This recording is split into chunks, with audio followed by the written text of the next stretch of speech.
दर्शकों, लगता है कि संजय राउत को नहीं पता है कि हर देश अंतर्राष्ट्रीय हितों के हिसाब से चलता है। सिर्फ राजनीति से प्रेरित होकर कुछ भी उल जलूल नहीं कहा जा सकता है। समझने की जरूरत यह भी है कि देश के भीतर जिस तरह का अराजकता का माहौल चल रहा है, उसमें विपक्ष की एक बड़ी भूमिका रही है, जिसे मोदी सरकार समय समय पर ध्वस्त करती रहती है। समझने की जरूरत तो ये भी है कि विपक्ष के नेता कह रहे हैं कि अगर बांग्लादेशी देश में घुस रहे हैं, कहीं ना कहीं इस बात को विपक्ष रेखांकित कर रहा है और सारी गलती केंद्र सरकार की है, वही ठीक से काम नहीं कर रही है। अब विपक्ष के नेता 2 कदम और आगे बढ़ गए हैं और शिवसेना यूबीटी के नेता कह रहे हैं कि शेख हसीना को देश से निकाला जाए। कितनी ही हंसी की बात कर देते हैं ये लोग, विपक्ष के नेता, और वो भी संजय राउत की तरफ से ये मांग की गई है। समझने की जरूरत ये है कि शेख हसीना कोई हमलावर नहीं है, वो एक देश में एक राजकीय शरणार्थी हैं जिन्होंने बांग्लादेश में रहते हुए भारत के हितों को संरक्षित किया है। लेकिन ऐसे लोगों से विपक्ष के नेताओं को हमेशा मिर्ची लगती है जो भारत के साथ खड़े होते हैं, लेकिन रोहिंग्या से उन्हें हमेशा हमदर्दी रहती है।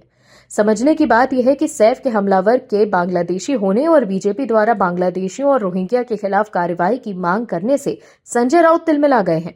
क्या है खबर, बताते हैं आपको विस्तार से।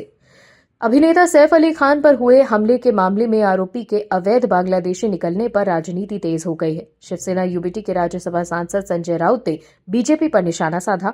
उन्होंने कहा कि सभी बांग्लादेशियों को निकाला जाना चाहिए और इसकी शुरुआत शेख हसीना से होनी चाहिए, जिन्हें शरण दी गई है। संजय राउत ने कहा कि बीजेपी वाले दावा कर रहे हैं कि सैफ अली खान पर हमला एक अंतर्राष्ट्रीय साजिश है। अंतर्राष्ट्रीय साजिश क्या है? एक अभिनेता पर हमला हुआ है और लोगों को सच बताया जाना चाहिए। अगर वो बांग्लादेशी हैं तो केंद्र सरकार जिम्मेदार है। यह अमित शाह की जिम्मेदारी है कि उन्हें इस्तीफा दे देना चाहिए। उन्होंने ये भी कहा कि सभी बांग्लादेशियों को निकाला जाना चाहिए और इसकी शुरुआत शेख हसीना से होनी चाहिए, जिन्हें शरण दी गई है। वो केवल मुंबई नगर निगम चुनावों के कारण डर पैदा कर रहे हैं।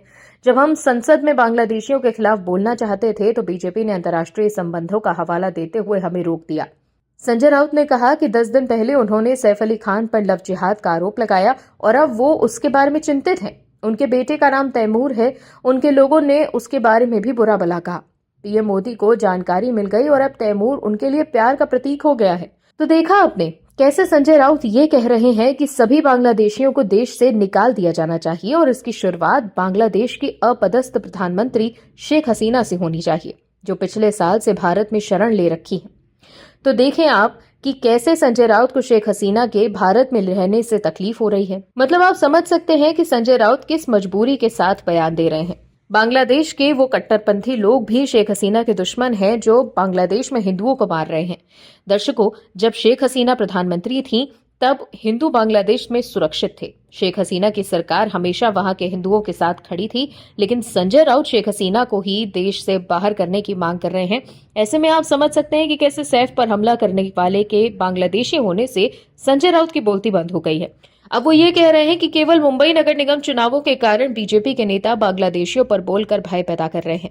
कहा जा रहा है कि सैफ अली खान के घर हमलावर चोरी के उद्देश्य से गया था, लेकिन पीएम मोदी और देश के राजकीय शरणार्थी को इस तरह से घसीटना कहीं न कहीं देश की मर्यादा को खतरे में डालने की कोशिश है। Bureau report, OMH news. आप दर्शकों से विनम्र निवेदन है कि चैनल को सब्सक्राइब जरूर करें